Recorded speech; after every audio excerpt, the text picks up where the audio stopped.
Well, I think first, there's been a big transition for me kind of as a person in crypto because, I bought Bitcoin first in 2012, but it was really 2017 I started getting into altcoins. And you're just so bullish because you see all the potential of decentralization and these utility coins. And then you see like in 2020, a lot of them start moving up and now a lot of them are already bust. And so you really got to get to a point where you mature. I think you start looking pretty much at the top coins. That's what we do on my channel for the most part. Top 20 coins is about where we stick. As far as scalability goes, I hired my first employee, I guess, probably the very beginning of 2020. And now we have 60 and we have a 40,000 square foot studio. So for me, scaling is all about getting a good system. And I'm always able to tell all the people that work with me, like, remember, I used to do your job. I used to do it all by myself. And you slowly but surely start adding one person here, one person there, one person here. And then before you know, you've got a really dynamic team, you've got really creative people, you're able to push much further. And I think that, one thing that people constantly run up to when it comes to scaling in the content creation space is it's always easier to do things yourself at first because there's a large learning curve. And when you're having to teach someone how to do something, it's almost like you're having to do twice the work because you're still having to go behind them and do it. And then you're also teaching them and it kind of sucks the life out of you. And so if you can just get through those beginning stages where you're scaling and learning, like, I really have to let go and delegate and let people do what they're going to do.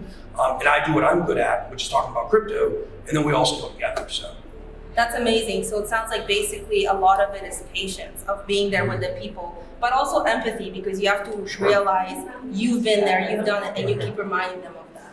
Yeah, absolutely. It's something like we had a team meeting, I guess, probably about a month ago. And there were a lot of my employees that they weren't around when I started the channel. They may not have even been into crypto. And so we had a meeting. I basically told everybody, remember, I know right now it's a bear market. Things are hard. Videos aren't getting as many views. We're not getting as much bang for our buck. But I went through this before in 2019, and I really built while things were down. And there's a constant kind of recycling going on in the crypto space where there's a time where you're planting, there's a time where you're watering and growing, and there's a time where you're harvesting. And right now, it's not the harvesting time. And this is the hard time, and helping people to understand that this is normal. We've been through this before. This is the time we really got to grind and move forward. That's a really comforting message to those people. Well, yeah, and I think it's amazing how many people still are here today, compared to the last time I saw you, right? Yeah. So it's a bear market, but it's so many more people are still here. So many people still flew in here. Yeah, I mean, the numbers we see it in our meetups. We draw more people at our meetups. We'll have anywhere between 500 and 800 people just to meet up at a random city. That's one of the crypto conferences we're getting, period. Back in 2017, 2018, 2019. Me and my business partner, TJ, we make a lot of jokes about going to conferences in 2019 and there would be 30 people there. There was nobody. And so to see the people, it's kind of like every time we have one of these market cycles, we bring more people in who understand it's not just about making money. Yes, we all want to make money. Everybody, if you're in this space for a long time, you will do well and financially, but it's about the message of what crypto is, the decentralization, and basically moving the world forward, and just the evolution of technology, and understanding that is really big. And how do you find that you also balance your life? Because you're doing so much, Mm-hmm. So I have a whole life, this is really shocking to people, I have a whole life outside of crypto. I coach a travel baseball team. I'm with my family a lot. I come to these conferences, but I got to leave out this afternoon on Friday because I've got stuff with my kids this weekend.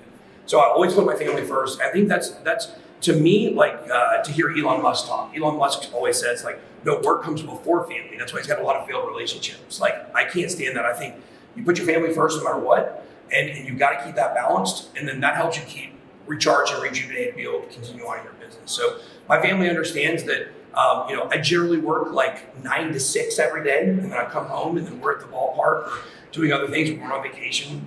This month we're going to Disney World. I think keeping that work-life balance is extremely important, and I think that's a big part of my success. If it wasn't for my wife that's so supportive of the fact that I do all that I do, then it would never work. So that's amazing. I love to hear that, and I love that message because I think you're right. We're living in a world that's pretty imbalanced, so we have to find balance somewhere. Absolutely. And recharging our batteries. Yeah. And what do you think is the message you want to send right now to the audience in terms of the market? What do you want to leave it off with? To the moon. No, I'm just kidding. I think I really preach on my channel about Bitcoin 4-year cycles. So far, they've been dead on based on Bitcoin halving. We basically see after the halving of it, we get 1.5 years of parabolic action, 1 year dramatic drop, 1.5 years of slow come up. Right now, we're in the 1 year of the big drop. And so right now, people should not necessarily be expecting Bitcoin to bottom anytime soon, probably by the end of the year. And this is the hardest time because even after Bitcoin bottoms, it will probably slowly move up. And that's when people start giving up on the market. So my big encouragement to people is just don't give up. For those of us that have been through multiple market cycles and multiple bear markets, it comes back. You can't have all the institutional interest that we have right now. You can't have the regulation coming in without people understanding this is going to be here for a long time. And I think that's the big mistake a lot of people make during these times. They start thinking, I really believe in this, but the prices are down, so maybe it's not going to be what it's going to be.